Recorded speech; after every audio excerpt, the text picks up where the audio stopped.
What's going on, guys? This is the Illegal Defense. We're going to get into it. Episode 6 of some college football. A lot of great games, that we anticipated. We're going to jump right into it. Yeah, and I guess to kind of jump off with it, we'll start with one of the more anticipated matchups of the year. Really coming into it, we had Texas A&M going into Tuscaloosa to play Alabama. Alabama was the number one ranked team in the nation going into this game. And this is a highly anticipated game for many reasons, right? You had the whole Jimbo Fisher Nick Saban drama, which we kind of touched on last week, Right. as well as Texas A&M being a team that was able to take care of business last year when they had Bama come into their house, and Jimbo was able to get his guys ready for that task and pull off the upset. So, going into it, we had a whole lot of people waiting on this game. The few weeks to start the season, kind of with Texas A&M struggles. Some people maybe felt like this was gonna be an easy game for Blowout. Alabama. Yeah. Well, that's why you play the game, because this game was played and it was a close one. Yeah, for sure. Alabama, came in obviously without their leader and their Heisman quarterback Bryce Young, and they had to depend on their backup Jalen Milroe, who's a great quarterback in his own right, but Right. you can't. It's hard, as a backup when you don't get all those first team reps the rest of the year. You don't have the same chemistry Yeah, with you all have to your kind of build on receivers. that. Yeah, so but yeah, it was a tough battle. Jimbo had his guys ready to play. But at home, Alabama, they took care of business. They come away with a close victory, Right. 24-20. But this is a game that personally I would have thought Alabama, would have been able to Roll separate a them little out, more than really. that, yeah. And it just didn't happen. I mean, they were getting turnovers. They didn't have the passing game going outside of a few huge plays. I mean, the savior was really between Jameer Gibbs Right. and Milroe was able to make some plays with his legs. Outside of that, you had some, you know, plays that broke wide open for some of the wide receivers here and there. But I mean, you look at the stats, time of possession, pretty even. Alabama actually destroyed them in terms of rushing yards, 288 to 70. But then Texas A&M able to get the passing game going, 253 to 111. But yeah, I think that's something that we could kind of like anticipate too moving forward with the season is them getting more of their rushing attack going, especially now that Bryce Young is sitting out. You know, I how do you think this would have panned out had Bryce Young been able to play this game and he wasn't injured? well, I think if Bryce Young plays, um, you don't have the turnovers, right? We had 3 fumbles lost for Alabama.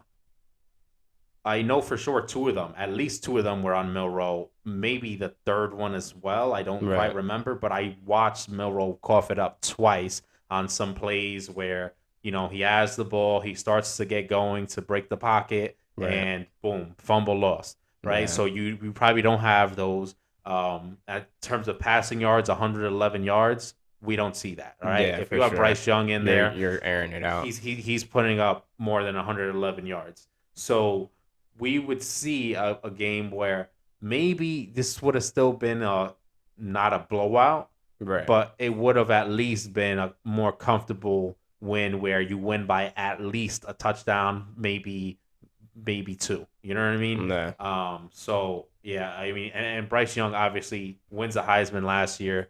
The guy is one of the most valuable players in college football. Yeah, and had he not got injured, he may have repeated and got the Heisman again. Right. But I mean, there's also other candidates, but I think Bama has a lot to build on. But with Bryce Young being out, that's something that they're gonna have to work on. They're gonna have to work on chemistry with the receivers, having a new quarterback, having new tendencies to get used to. So that's something that I'm sure Saban will get them back on track. But I mean, hats off to A&M. I think everybody wrote them off as even without Bryce Young, like just Hmm. getting blown out. So they competed till the end, and it was a great game. So Yeah, yeah, for sure.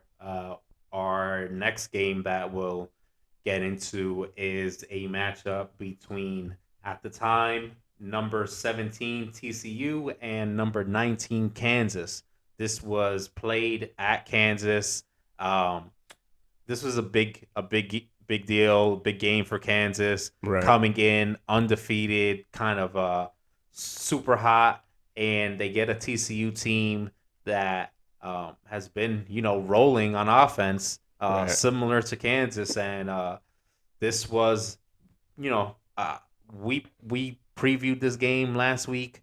The line on this was Kansas +7.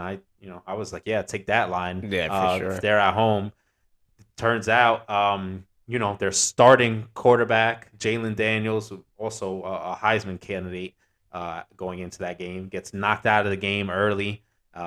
Kansas has to turn to their backup, and if someone told me before the game, yeah, that's what was happening, Kansas is gonna lose Jalen Daniels. What do you think of this game? I'd say, oh man, I think Then TCU is gonna TCU's blow in them it. out. Yeah, To Kansas's credit, they kept the game close, and it was a 7 point game at the end of the day, and a yeah, 7 point loss. If you took the +7, you still covered. It's a push. yeah. But yeah, I mean, look, you know, I expected Kansas to win this game outright. I thought +7 at home was, a nice edge to grab if you could get it. And but yeah, with Kansas's quarterback going down, their backup steps in. He gets the job done. He had some turnovers, but he also had some pretty nice throws. TCU, same way. They had Yeah, some TCU made a great place. some great plays down the stretch. It was a fun game to watch. A lot of offense, Yeah, it and was just like back and forth, right. which was great because it's like we talked about how Kansas they've been able to win these games in different situations where it's been a blowout, where they came back, where they've kept it close. This may have been another game where it was like this team is legit. And I think regardless, Kansas has something to have some pride about. You know, you TCU is they're also they like last year TCU wasn't what they are this year. So they're both up and coming teams. They're both up and coming programs that are building up to what they are now.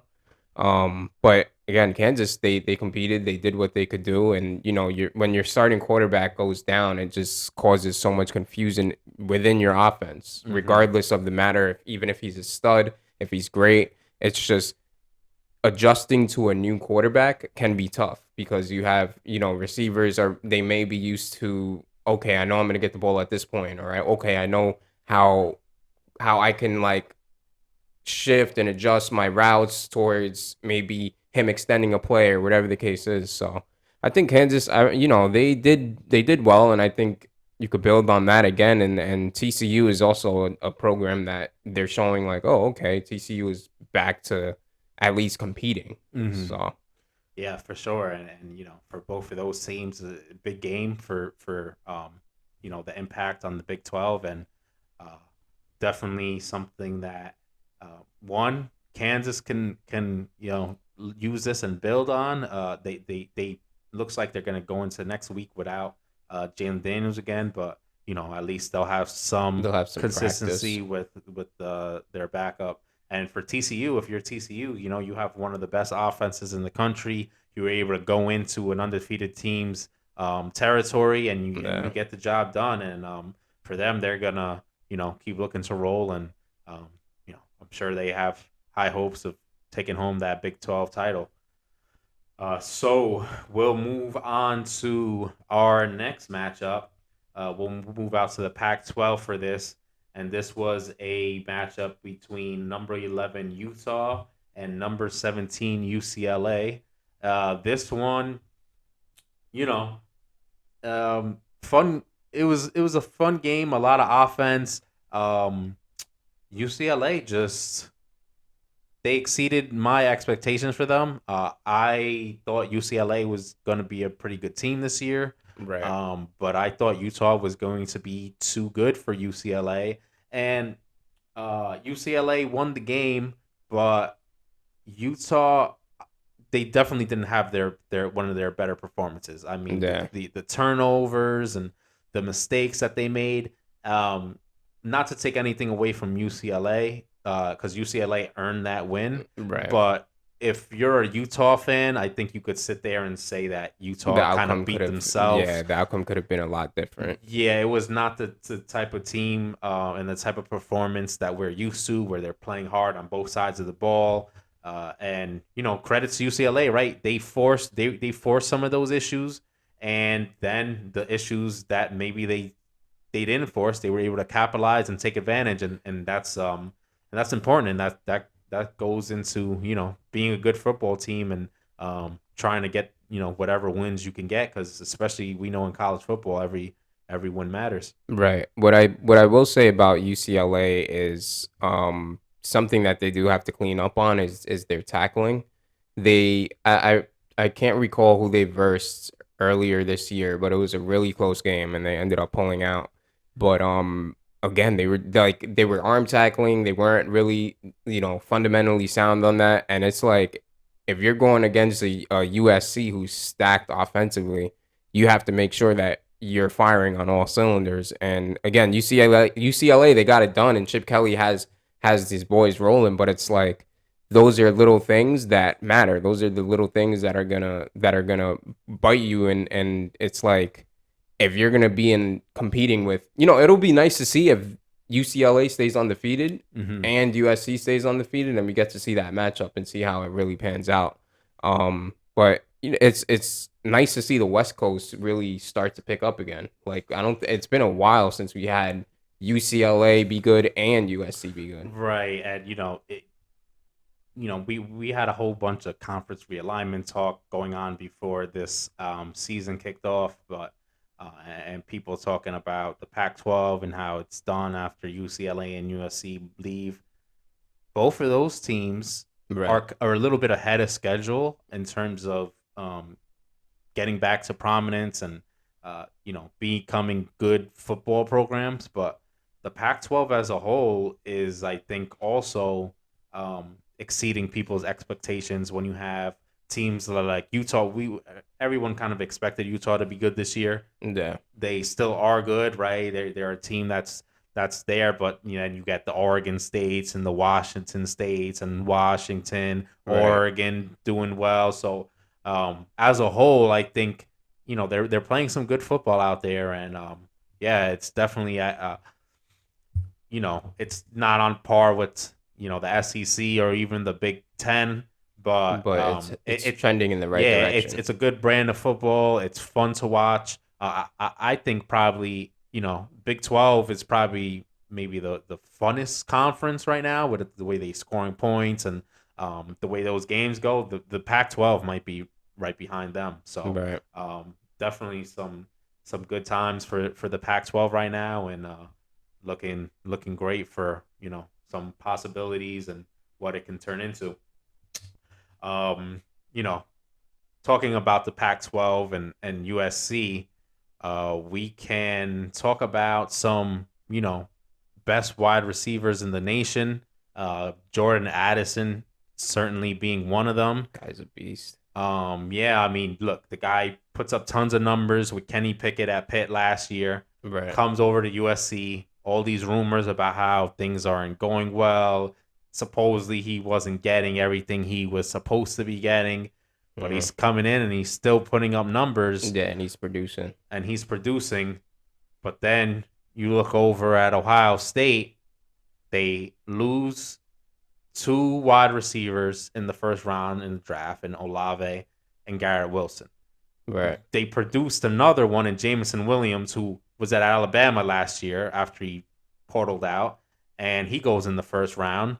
You have Jackson Smith and Jigba last year, who dominates, probably puts up better numbers than all of them. Right. And he comes in this year and he's off to not a great start because of the injuries. Yeah, the injuries are holding them back. But Ohio State's wide receivers, I mean, outside of that slow start that they got in that Notre Dame game, Now they're you look at the just stats going now, crazy. insane. Marvin Harrison Harrison is out. is just Yeah, athletic freak. He's doing it all. right. Mecca Ibuka is really doing it all. I was surprised because he actually picked up the slack when Jackson Smith and Jigma came out because that injury was pretty detrimental because in the Notre Dame game it was like they couldn't get going with that. Yeah, they didn't have And the then chemistry. he They picked didn't up sync. Yeah, and he held his own, and it's like that's I think what's great about Ohio State and their receiving group is that these receivers they just step up, and it's like you don't really see that often in college football. Like you do with bigger programs, but even then, like sometimes it just takes time. look, But I mean, Ohio State's wide receivers. I mean, I don't even know which case you would like to make, but between this year, if we just talk about this year, right, an insane group of wide receivers. I yeah, mean, we talked about Egbuka and Harrison. Julian Fleming, who's been there, is also dominating. right, And we're not even gonna talk about the tight ends and the running backs stepping up as well. But yeah, their running just backs are just stellar. those three guys alone, we're not even and that's not even going into depth where they have other guys that are going to pop, other recruits already committed that could step in and do the same type of things in the future. Right. You combine that with what their room was like last year. I mean, you got to look at last year's roster in 5 years from now, 10 years from now. Right. I think you're going to look at that roster of wide receivers, See a few Pro and they're Bowlers. all going to be in the NFL, and a bunch of them are going to be Pro Bowlers. It's going to be Yeah. insane. We're going to look back and say that might have been the greatest wide receiver room assembled in history in any team ever. You know what I mean? You know what's interesting too is each receiver is great in their own way. Mm-hmm. It's like Chris Olave. I mean, you can see what he's doing on the Saints. Like but it's like each receiver has different strengths, and it's not like every receiver that comes out is going to be like a Julio Jones or whatever the case may be. But it's like even Garrett Wilson, he's making his way in New York. The Jets they have a reliable receiver in him. And just in general, I mean, Marvin Harrison, Jr. in this case with Ohio State. And it's just, I don't know, man. Ohio State they have a knack for their receivers, and it's great to see because it helps out the whole narrative with Ohio State quarterbacks. Like back to back years, we've had great quarterback play with C.J. Stroud, with Justin Fields. Even before Justin Fields, we've had great quarterback play. So it's like they're finally getting more opportunity and more recognition. And again, these receivers, they're just great. And we should get a little bit more into Jordan Addison. What are your thoughts on him, and as far as like his skill set? Like, who do you really see him similar to in the NFL, really, like now or maybe even in the past? It's tough to say. I mean, look, some of these wide receivers are speed guys, some of them are possession guys, some guys are more red zone targets, but we're starting to see now more of the mold of, I guess you could go as far back as like Stephon Diggs, and then you get to now the Jamar Chases, the Justin Jeffersons in the NFL. These guys can do it all. Yeah. Jordan Addison clearly is that kind of guy. He can do it all, for sure. He can do it all. You could line him up anywhere. You could have him run whatever route. You could put him against whatever coverage.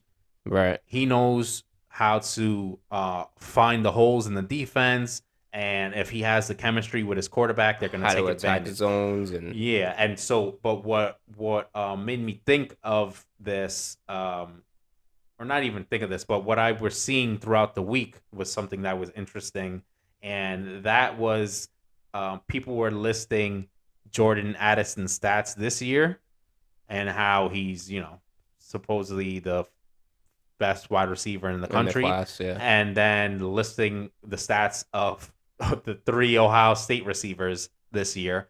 And all three, Egbuka, Harrison, Fleming, right on par with Jordan Addison. Yeah, exactly. Which tells you, one, how good Ohio State's receivers are stacked, but also how good their offense is. So their offense to even is be stellar. able to feed those guys to put up those numbers It's crazy. is yeah, it's crazy. It's impressive. It's yeah, it's something to see. Yeah. So I mean, with what I mean from what I see with Jordan Addison, just in general, I mean, we saw kind of like flashes of it last year when he was with Pitt, when he obviously Kenny Pickett was his numbers were great because he had such a reliable receiver. But it's kind of hard to tell like all right, maybe like once he transferred to SC, it's like okay, will he carry over? Will he do? And it's like regardless of his receptions or whatever the case is, his route running is clean. His route running is you know, he kind of reminds me of like a just like you said, like a Stephon Diggs or even like a Calvin Ridley when Calvin Ridley was on Bama. Hmm. Not so much when he was on Atlanta. I don't think we got to really see how his potential could pan out, and obviously with his situation this year, but um, with just like you said, like he has that capability to do it all, and I think we're starting to see that more in the NFL. And Stephon Diggs, I feel like he was the start of that. Like before Stephon Diggs, I mean, we've had The okay, different types, yeah, right? the We had different the the Odells, and types, then the right? Mike Evans, and then the Julio Jones, Yeah, and they exactly. all very different And kind it's of wide like receivers. Yeah. he kind of submerged into like his own prototype where it's like he could do it all. He could be a possession guy, he could be a speed guy, he's a red zone target, whatever the case is. But I really like Jordan Addison. I don't know if he's the best receiver in the draft. I think it's left to be said with all the with Ohio State's Well, look, receivers. we'll So say this. We haven't really even been talking about Jackson Smith and Jigba that much, just because of yeah, his injuries. What that guy did last year was insane and incredible. Um, those guys are probably they're 1 and 2 in the yeah. draft. If we're talking about the draft, but in the country, it gets tougher because now you have to include Marvin Harrison and Yeah, now Emeka you Egbuka. and the season's nowhere near done yet. Yeah, So and they're not even in the same draft class because those guys are still going to be around next year, yeah, which is insane. insane Yeah. considering the fact. And you know, with that being said, I think we could get into our next topic with some of the offenses that we've been seeing throughout college football. We have the Ohio States, we have TCU that we just spoke about with the review that we had earlier. Bama, they seem to never miss a beat. Georgia, they got back on track with things this year, and Tennessee, obviously, it's good to see them get going. And we'll hop into it with Georgia. What's your thoughts on their offense so far?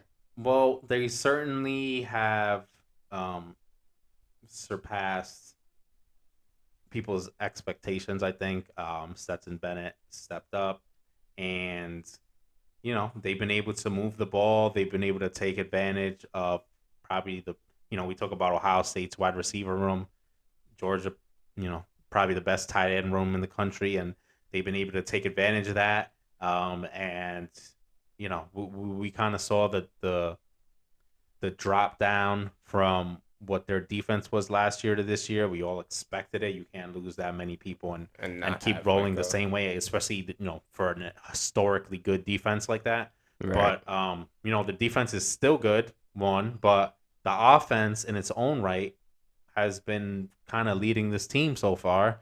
And yeah, they've been surprising a lot of people, and they're the reason why after Bama struggles against A&M, Georgia's back at number one Number for one. now. Yeah, Bennett's playing great. Bennett's if he continues to play the way that he's playing this year, I think there will be some Heisman votes for him, and there will be some consideration for him being the best quarterback in the nation. Again, there's a lot of football to play, but I think he's playing great considering the losses that he's even had on offense. Mm-hmm. So For sure. Yeah, and then we have teams like Bama, right? Bama, they've had Bryce Young for most of the year, but the past game and a half, no Bryce Young. They have Jalen Milroe, but they're finding ways to get it done. They don't have the same talent at receiver. Maybe they have the same talent, but they're not really, putting up the numbers this year and coming through with those kind of performances. Jamison Williams last year was just insane, lights out, yeah. and then you know the rest of their receivers really stepped up, and they were consistent, and guys Bryce Young could lean on. This year it's a little bit more spotty. They come in and in and out of games and leaning more on their run game. But They you run the know, ball really well. yeah, and Bama's just always there. They find a way to kind of just always stay in in that top tier of teams on both sides of the ball. Right. And yeah, they keep rolling and they really don't miss a beat. Um, but yeah, we have TCU, who we talked about earlier, one of the best offenses in the country as well. Yeah. And uh, for a Big 12 team, it's not surprising for Big 12 teams to have high powered offenses, but man, TCU's really got it kicked into gear. They have a receiver in Quentin Johnston that everyone expects, everyone knows is a Sunday receiver, right? This guy is going to be in the NFL. He's a fast guy, but also powerful, can go and get the ball, make plays, and they're really putting everything together there to really air it out and Show off their pass offense for sure. yeah, for sure. They don't miss any opportunities to do that. We talked plenty about Ohio State's offense with those receivers. Other thing to note is running the ball too. They run the ball really well. They're running the ball well, and that's with issues with Trevion Henderson. So oddly enough, Jackson Smith and Jigba, Trevion Henderson, people were putting them with CJ Stroud, talking about those might be the best three players at their position in the country. Right. Two of them have been in and out of lineups this year, and they're still clicking because the other receivers stepping up in Fleming, Igbukah, and Harrison, and then Mayan Williams stepping up at running back.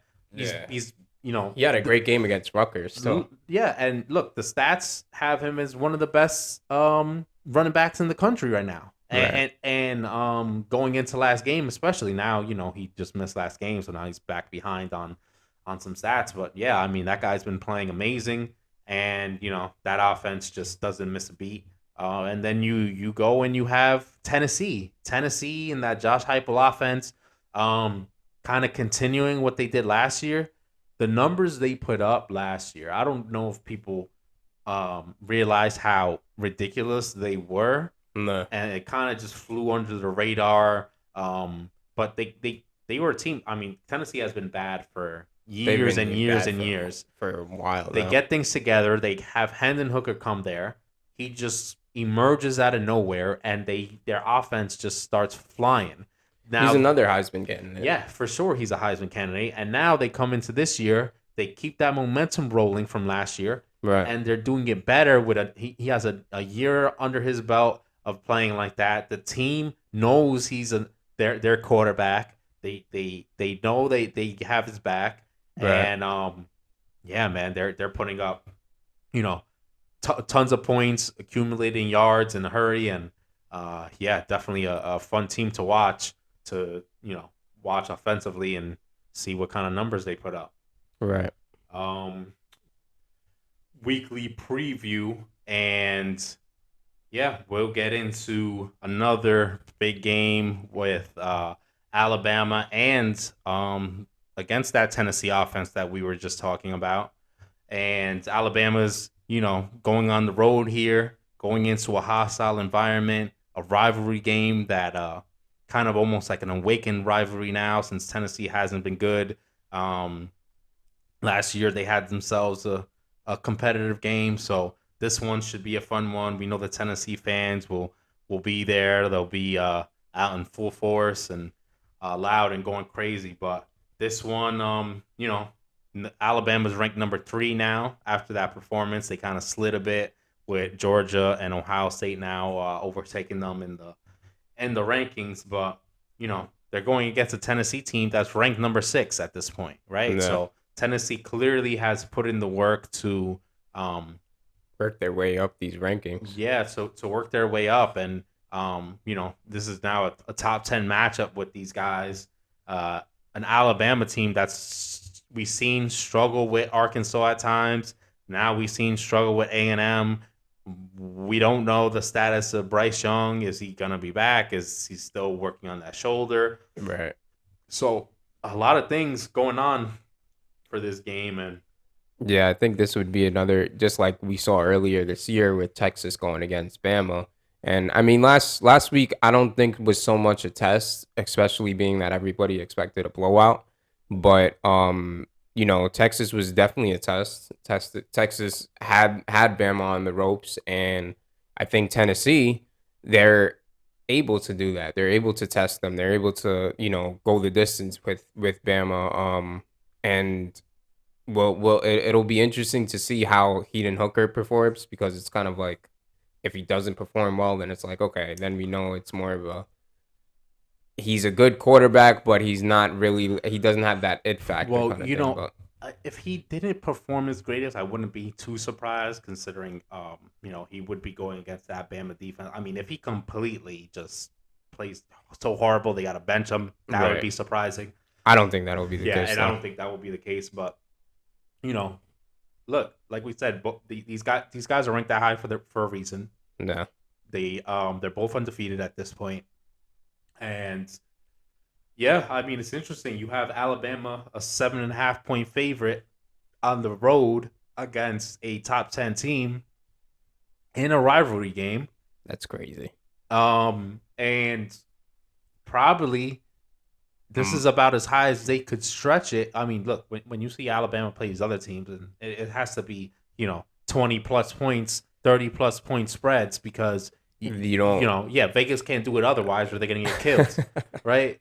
So you figure a 7.5 point spread here, you got to figure it's probably closer than that in their numbers.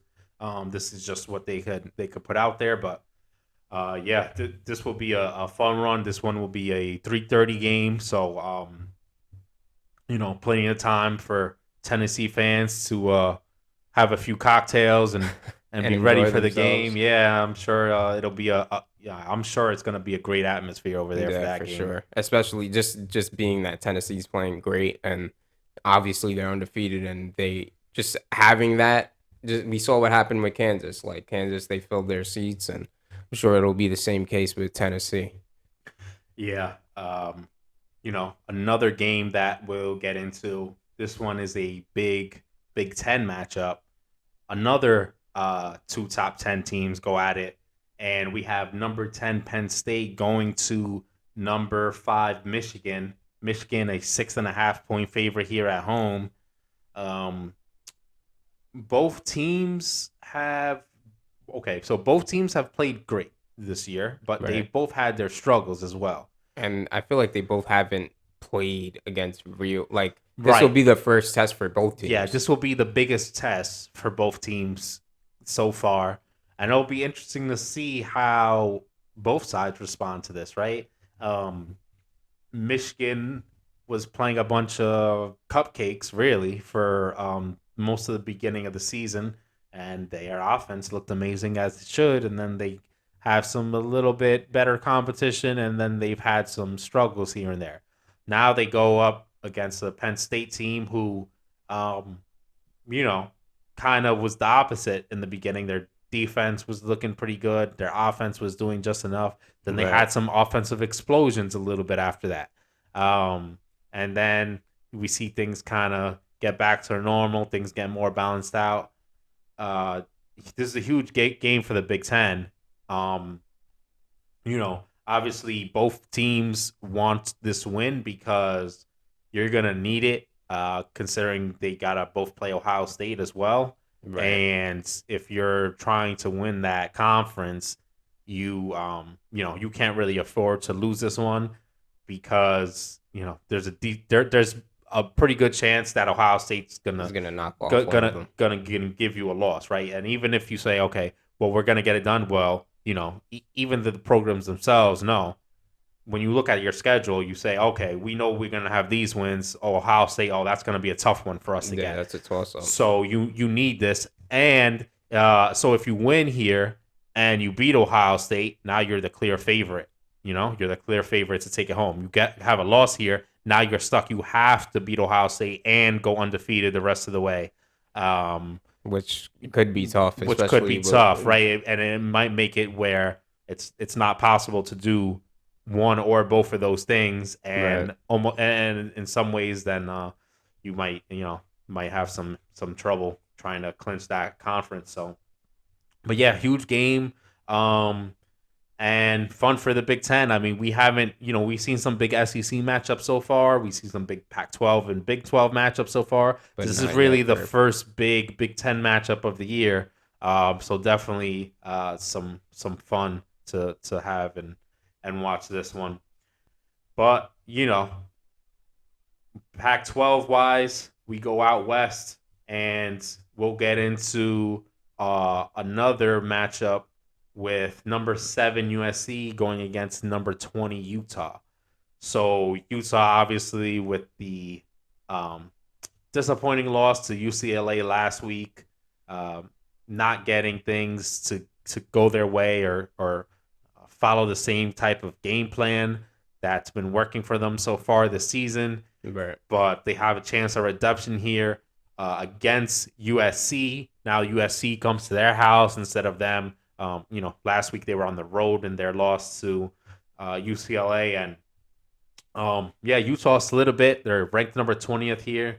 They're still 3.5-point favorites because that home environment. It's a tough one. Right. This will be the biggest test for USC by far so far this year, and this one will be a bit interesting to see You how that think goes. you think SC wins this game, and even if it's by, even if it's by a small margin, you think that this will kind of uplift them to like maybe that fourth spot where it's like, I mean, I guess it really depends on the Michigan Penn State game, Right. because if Penn State knocks down Michigan, Michigan's obviously going to drop down a few rankings. Penn State's going to go up a few too.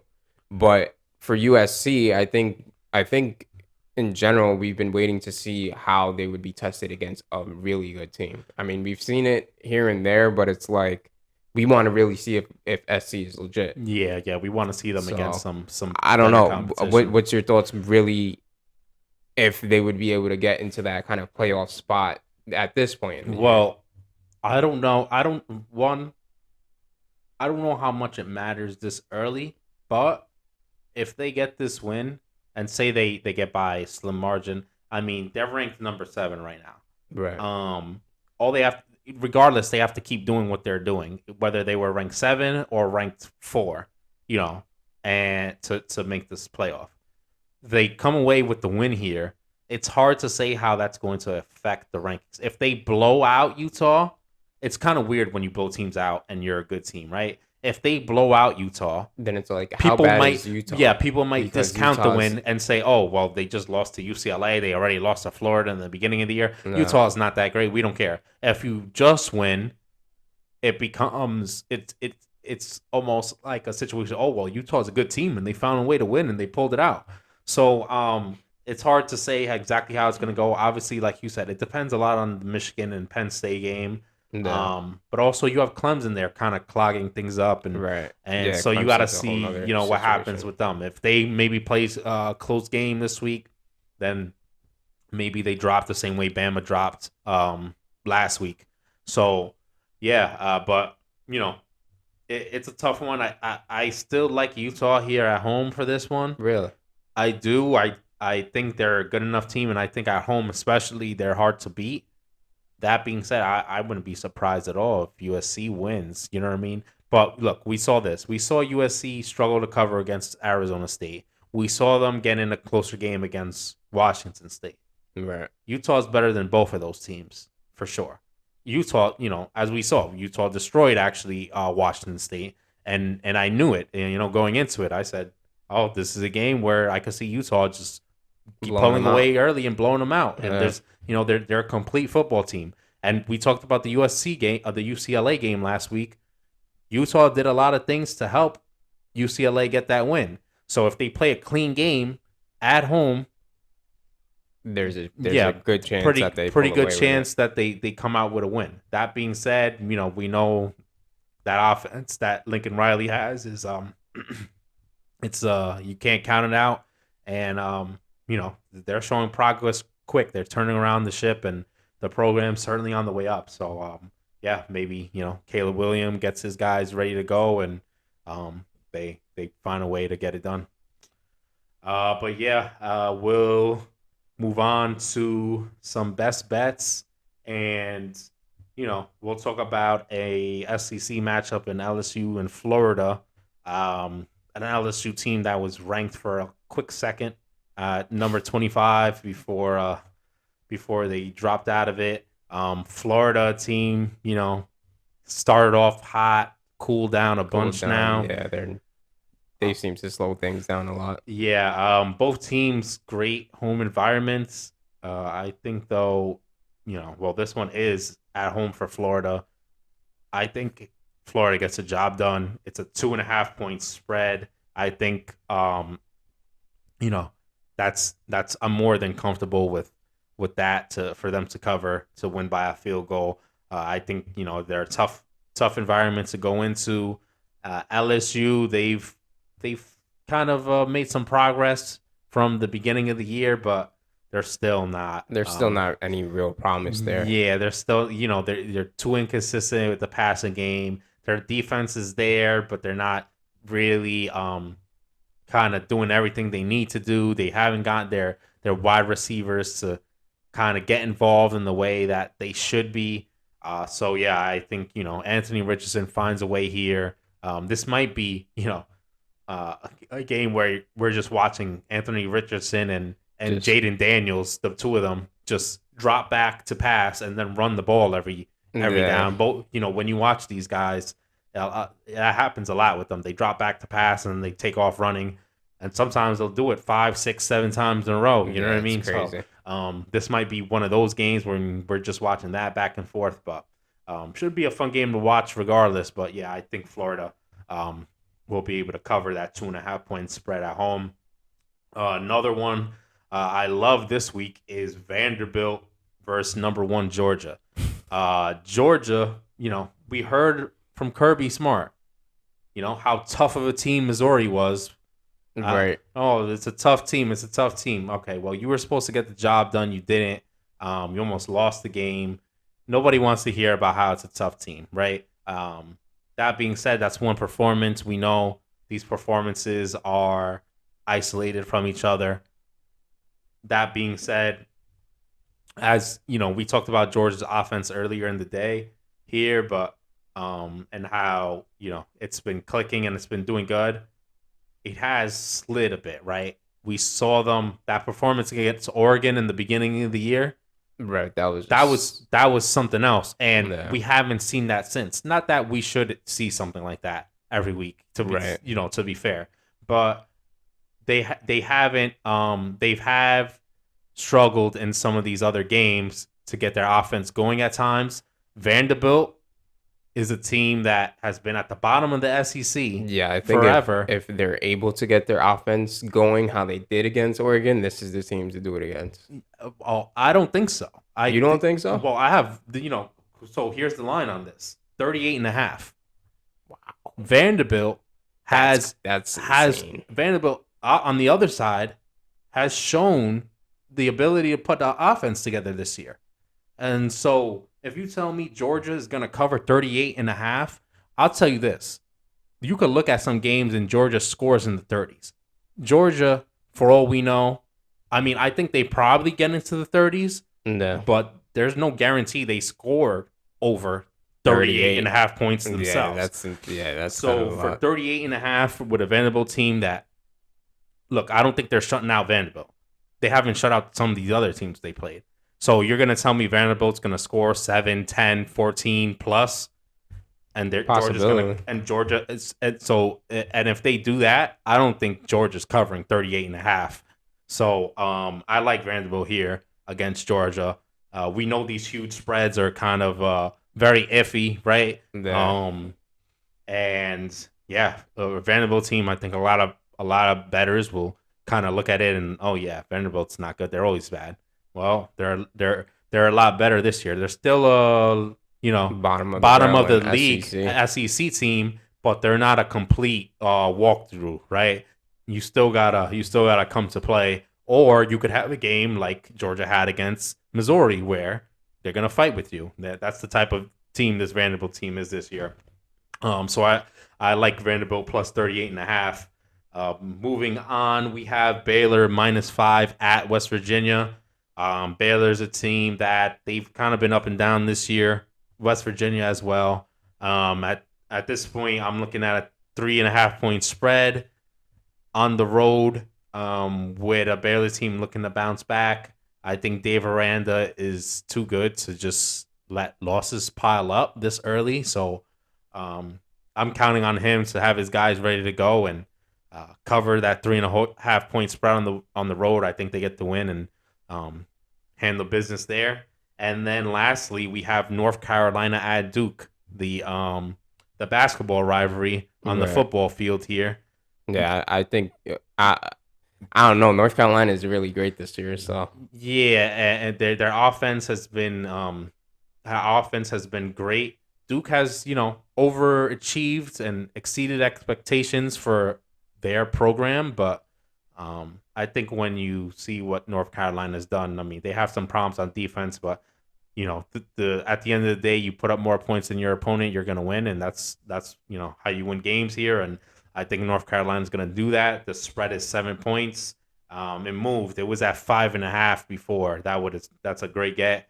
But yeah, at -7, I'm still comfortable with that. If you go, 7.5, probably a little bit too much if they don't have the greatest performance. But yeah, that'll do it for our college football episode 6, and we'll check back in next week. We'll check back in next week. If you have any comments, please leave them below.